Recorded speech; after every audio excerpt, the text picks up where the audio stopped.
Millennium. Por la noche, en las afueras de San Francisco, dos coches corren bajo un puente tocando música a todo volumen. Se aparcan en una zona boscosa donde uno de los varios jóvenes sale del vehículo. Se apresura a encontrarse con una figura de sombras en la distancia y trae un pequeño paquete de drogas. El medio de los tres pasajeros en el asiento trasero del vehículo parece más nervioso que los demás, por lo que le convidan de la sustancia y se burlan de él. Los coches llegan a una planta industrial abandonada, vigilado desde arriba por un hombre con gafas de visión nocturna.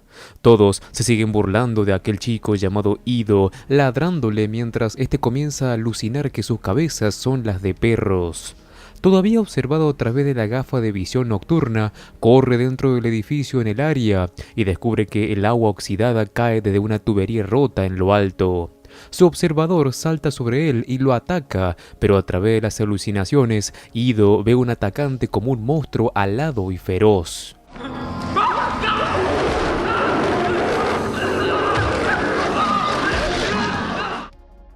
En un día soleado, Frank Black está instalando una luz de seguridad en el costado de su casa amarilla cuando llega Jack Meredith.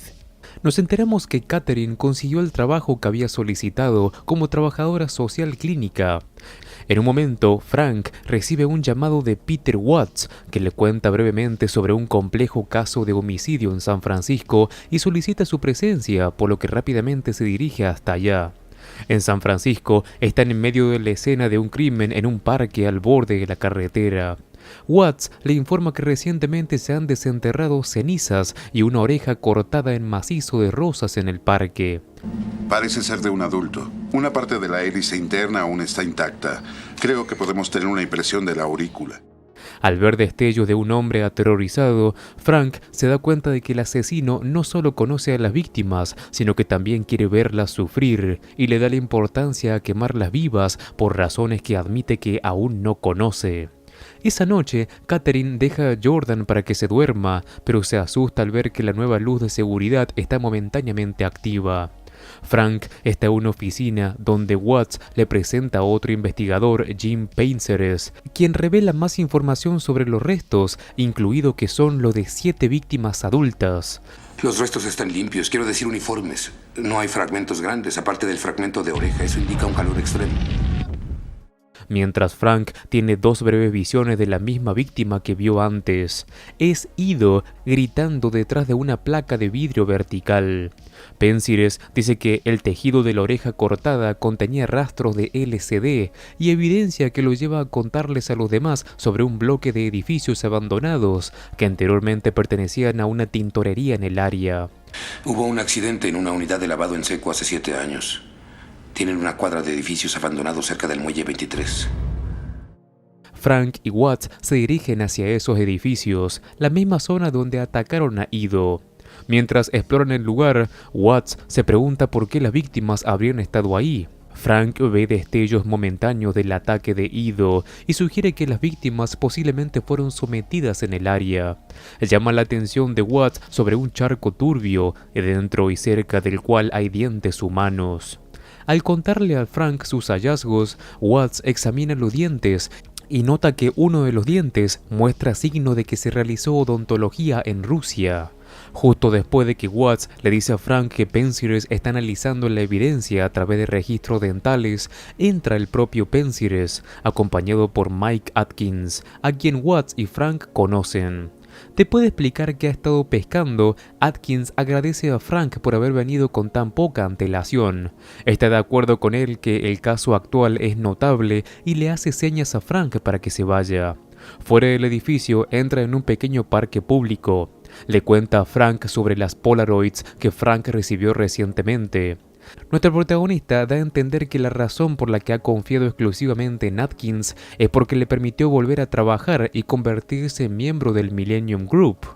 Atkins disipa los temores que tiene sobre el fotógrafo y le pide que se quede con el caso actual en lugar de tomar la opción fácil de regresar con su familia. ¿Qué objeto tiene el terrorismo? Terror. Es todo lo que pretende ahora. Así tiene éxito. Ambos hombres coinciden en que el caso implica un sentimiento de maldad inusualmente fuerte. En un centro de llamadas, fila tras fila de jóvenes repiten la misma presentación telefónica entre sí, cada uno presentándose como Bob Smith e intentando convencer a los clientes de que prueben productos gratuitos para el cuidado del cabello. Uno de estos hombres es Dylan. Después de que otro hombre se le acerca y le pregunta con incredulidad si no se han escrito órdenes, él confirma que todavía no la ha recibido. Mientras el otro hombre se aleja, Dylan continúa trabajando, recitando el típico discurso de venta. Hola, me llamo Bob Smith. Espero que tenga tiempo. Todos quieren un cabello hermoso. En un automóvil conducido por Watts, Penzies le dice a Frank que la evidencia dental coincide con Ido Bollow, quien fue reportado como desaparecido hace 6 meses. Frank lee un informe que la familia Bollow emigró de Chechenia en 1990 y que Ido era culpable de unos delitos menores. Al visitar a su padre, inicialmente los confunde con el mismo departamento de policía que no pudo encontrar a su hijo en los últimos 6 meses. Pronto comienza a hablar de su hijo y dice que se había visto fuertemente influenciado por los vendedores que habían trabajado con él. Les entrega a los investigadores una carta que su hijo les había enviado hace 6 meses. He visto al Todopoderoso en la lluvia roja y solo temo su ira y su venganza. Frank, Watts y Atkins, a los que más tarde se unió Penzies, analizan la carta y descubre que contiene un texto oscuro y apocalíptico y se refiere a Gehenna, que Atkins traduce como la palabra hebrea para infierno. El uso de la palabra Gehenna es extraño. Su uso es arcaico y solo está en ciertas traducciones del Viejo Testamento. En un momento, Frank tiene la visión de un hombre cubierto de sangre. Con sus colegas concluyen de la carta que Ido se había visto profundamente afectado por alguien o algo. Catherine estaciona afuera de la casa amarilla y saca a Jordan dormida de su auto, sin saberlo, siendo observada por un misterioso observador afuera. En la casa nota que Benny ladra en la puerta principal y supone que quiere salir. Momento después se distrae con el correo en el suelo y se sorprende al ver la silueta de un hombre asomándose sobre la puerta principal. Era Bob Bletcher, quien explica que Frank lo llamó para pedirle que revisara a Catherine y a Jordan. Catherine se disculpa con Bletcher y le dice que está bien, a pesar de admitir que al principio se asustó por su llegada inesperada. Aunque Bletcher espera que ella esté ocupada acostando a Jordan, lo invita a entrar. Más tarde discuten el colapso de Frank. El incidente involucró fotografías Polaroid de Catherine que lo conmocionaron gravemente y una comprensión paralizante sobre el desarrollo de su capacidad para ver lo que ve el asesino. En la planta industrial abandonada, los jóvenes salen de 2 autos y se mezclan burlándose ahora de Dylan. Al igual que Ido antes que él, Dylan es observado por un tipo que lleva gafas de visión nocturna y corre hacia uno de los edificios. Sin embargo, se topa directamente con Frank Black, quien le asegura que está a salvo. Watts y Penzies interrogan a Dylan mientras Atkins observa desde una antesala a través de un espejo unidireccional. Frank entra en la antesala y Atkins le informa que Dylan no ha dado información, habiendo dado repetidamente su nombre como Bob Smith.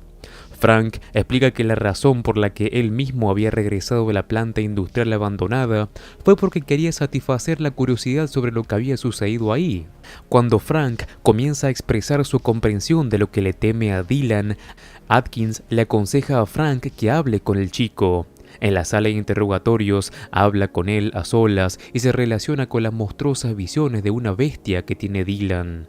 Frank tiene visiones de un hombre cubierto de sangre y la tortura de Ido mientras continúa interrogando a Dylan, quien dice que la bestia reduce a todos a los números relacionados con cada persona. Tú y todos los demás. Somos solo eso. Números. Sabe tus números y sabe sobre ti. Dylan afirma oscuramente que la bestia quiere obediencia y control a cambio de una parte del poder cuando llegue el apocalipsis. Según Dylan, la bestia mató a Ido porque había perdido la disciplina, al igual que las víctimas anteriores y el propio Dylan. Y dijeron que podíamos marcharnos cuando quisiéramos. Una mentira, nadie podía marcharse. Dice que nadie puede salvarse de aquella bestia y luego comienza a temblar violentamente y su sangre deja de circular. Frank se toma un momento para darse cuenta de lo que le está pasando a Dylan, pero luego se desespera por salvarlo, bombeando su corazón, incluso después de que Watts le cuenta que Dylan está muerto. En el parque frente al Salón de Justicia de San Francisco, Atkins le aconseja a Frank que se vaya a casa y descanse. Frank insiste que Dylan murió por miedo a algo ineludible, aunque la causa oficial de la muerte es y seguirá siendo un misterio debido al exceso de LSD en su cuerpo. También afirma que él mismo vio el rostro de la bestia cuando llegó por primera vez a San Francisco, pero Atkins sostiene que en su propia experiencia el rostro del mal siempre ha sido el rostro de un ser humano. Siempre he pensado que el mal nace con el corazón y la mente débil. Más tarde, después de regresar a casa amarilla, Frank ajusta la luz de seguridad y un curioso Jack Meredith se le acerca de nuevo. Frank le cuenta solo lo mínimo sobre su trabajo, pero dice sobre el problema en el que estuvo trabajando más recientemente que no logró resolverlo ni comprenderlo. Más tarde, Frank reflexiona sobre la naturaleza del mal, consultando primero una Biblia y luego a su esposa Catherine. Básicamente está considerando si el diablo existe. Cuando Frank se pregunta qué debería decirle a su hija Jordan, Catherine sugiere que simplemente le diga buenas noches. Gehenna. En el Nuevo Testamento, un lugar de llamas, tormento y miseria. Más tarde, Frank está investigando la palabra Gehenna en su oficina de la planta baja, cuando responde a una llamada de Mike Atkins, quien recientemente se enteró de que Dylan tenía alguna relación con un líder de una secta asesina, con conexiones internacionales y con el motivo de intentar causar un Armagedón. Acumuló más de $1.000 millones. Trataba de comprar armas de los rusos. Dicen que tal vez trataba de apoderarse del virus del ébola. Frank recuerda que se rumoreaba que el líder de la secta había eliminado a sus víctimas en un microondas a escala industrial. Eso explica la placa de vidrio en algunas de las visiones recientes de Frank, de las cuales es testigo de más. Se entera de una empresa química llamada Gehenna que tiene una planta en San Francisco. Frank le transmite esta noticia a Atkins, quien inmediatamente abandona su oficina. Después de descubrir que Atkins ya se fue, Frank comienza a entrar en pánico y le dice a Catherine mientras está acostada en la cama que tiene un sentimiento muy siniestro. Mientras tanto, Atkins explora la planta Gehenna en San Francisco y encuentra el antiguo centro de llamadas bullicioso, pero ahora está vacío y a oscuras. A través de una cámara de la habitación, el observador observa a Atkins, quien posteriormente encuentra un alijo de armas. Mientras el grupo de autos avanza a toda velocidad en la noche, Atkins descubre el microondas de tamaño industrial y entra, permitiendo así que el líder de la secta observador le cierre la puerta tras él.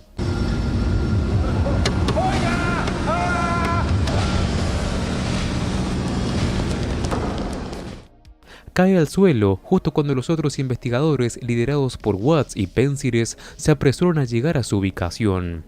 Más tarde, en las instalaciones del Departamento de Policía de San Francisco, Frank mira un informe de noticias televisado sobre la captura del líder de la secta, Ricardo Clement. Frank es testigo de cómo Watts pierde los estribos con el asesino en masa, y al ver visiones más breves, le dice a Watts que reconoce al prisionero antes de irse. Creo que ya sé. ¿Qué? ¿Quién es? Más tarde, Frank se encuentra en la habitación del hospital donde Atkins se está recuperando. Penzies lleva a Catherine en la habitación. Mientras ambos están juntos en un pasillo, ella le asegura a Frank que él hizo el bien y atrapó al hombre malo. Sin embargo, no está tan seguro si realmente se podrá atrapar al malo. Este episodio parece ser una inmersiva y oscura exploración de los aspectos más profundos y perturbadores de la naturaleza humana. Desde el inicio, con la escena de las afueras de San Francisco, hasta la resolución de la planta Gehenna, el episodio presenta una narrativa intrincada y llena de suspenso que mantiene al espectador enganchado en cada giro y revelación. Lo que destaca especialmente es la habilidad del episodio para tejer elementos sobrenaturales con el thriller policial, creando una atmósfera inquietante y llena de tensión. Las visiones de Frank Black y la misteriosa conexión entre los crímenes y una secta asesina agregan capa de complejidad a esta trama, mientras que la exploración de temas como el bien y el mal profundiza en la experiencia del espectador. Además, el desarrollo de los personajes, como el propio Frank Black y su lucha interna, junto con la presentación de nuevos antagonistas, como el líder de la secta, brinda una riqueza adicional a esta historia y genera un interés continuo en el destino de los personajes y el desenlace de este caso. En los comentarios, déjame saber qué te pareció. Además, te cuento que si querés ver los demás episodios de esta serie en Millennium, te invito a que entres al canal porque ahí los tengo todos en una lista de reproducción.